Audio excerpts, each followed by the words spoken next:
por lo que dice Juan capítulo 5, versículo 26. Dice, porque tal como el Padre tiene vida en sí mismo, también le ha concedido al Hijo tener vida en sí mismo. O sea, el Hijo no tuvo vida por sí mismo, sino que el Padre le dio vida en sí mismo. O sea, el Padre es el que tiene vida en sí mismo. Tener vida en sí mismo es una categoría ontológica, ¿o no? Exacto. Pues entonces sería ontológicamente Dios. Sí, Cuando tú dices que hay una diferencia entre el ser ontológico, o sea, Dios como ontología, Dios ontológicamente y Dios por designación, Sí, o sea, así como Moisés, etcétera, ¿qué es lo que diferencia uno del otro? Si ambos son dioses. Sí, la diferencia es que el Dios por ontología tiene atributos incomunicables. tiene atributos incomunicables. ¿Cuál es el deber que tiene el hombre ante el Dios que es ontológicamente Dios y el que no lo es? ¿Cuál es el deber del hombre? Por ejemplo, ¿el hombre puede adorar a un Dios que es por designación o no?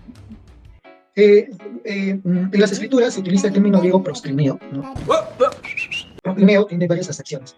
Entre ellos es homenaje, reverencia. Obviamente a Jesús se le da reverencia, homenaje, ¿no? Tú sabes que el término prosquineo, en todas las acepciones que aparecen en las escrituras, esto se ha explicado mucho en debate con católicos romanos para el tema de la veneración de imágenes, siempre se utiliza en clave de adoración al único Dios. Estamos claros que prosquineo, por lo menos en las escrituras, tiene una acepción que es únicamente dirigida a Dios, ¿verdad que sí? ¿Tú estás de acuerdo con eso? Porque eso es No necesariamente. ¿Y qué hacemos con este pasaje de Hebreos, capítulo 1? Este texto de Hebreos, capítulo 1, versículo 6, cuando dice, y otra vez, cuando introduce al primogénito en el mundo, dice, adórenle todos los ángeles de Dios.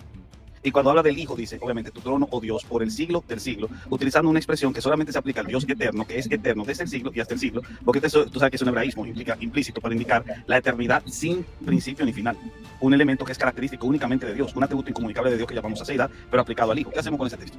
Y tú dijiste que lo que diferencia a Dios ontológicamente de Dios por designación es que tenga una cualidad incomunicable, un atributo incomunicable como es el de la eternidad, en base a su aceidad, porque es la idea del siglo al siglo. Es decir, ni principio ni fin. En cuanto a Hebreos capítulo 1, versículo 6, dice, la traducción del Nuevo Mundo dice, Así que chiste, y que todos los ángeles de Dios le rindan homenajes. Homenajes. Latinoamericana dice, le Los rindan ángeles le rinden homenaje a una Homenaje. criatura. Los ángeles le rinden homenaje a... Tú estás entendiendo lo que te está diciendo. Que los ángeles le rinden homenaje a una criatura. La profecía de Miqueas dice que el que nacerá en Belén, sus salidas son desde la eternidad hasta la eternidad.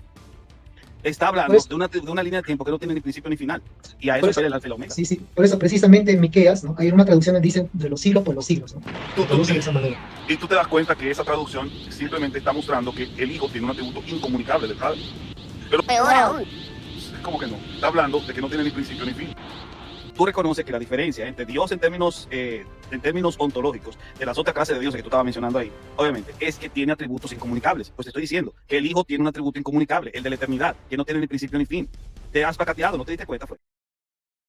Atrapada. Ay, ayuda, ayuda. Tú dices que los judíos cristianos del siglo I no creían eso. La enciclopedia británica menciona de que los primeros cristianos del siglo I no tenían noción de la dogma de la Trinidad.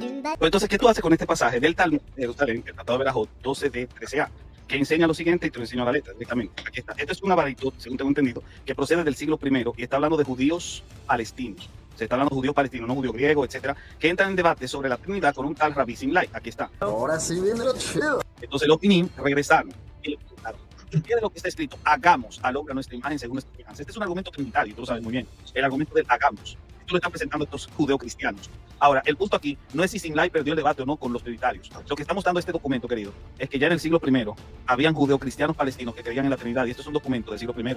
El Berajot recoge tradiciones del siglo I que se llaman baraitot, y las baraitot son todas tradiciones externas que vienen del siglo I. Ante esa evidencia, podrías seguir diciendo que no, que los judeocristianos no creían en la Trinidad del siglo V o siglo IV. Sí. Sí, ¿por qué motivo? Porque O sea, por encima de la evidencia que te acabo de presentar, sí. ¿Cuál sería tu prueba? Porque te acabo de presentar una prueba documental desgarradora para tu prueba. sí, como le explico, señor Néstor, tengo que tener presente que Y la dogma la dogma de la Trinidad Razonable bien. es un desarrollo teológico y filosófico. Pero ¿desde cuándo? ¿Desde el siglo I? No, no del siglo I. Te acabo de presentar un documento se me literalmente del permite- siglo I. Estamos hablando de una evidencia documental que te está diciendo a ti que ya hay judeocristianos en el siglo I argumentando sobre la Trinidad.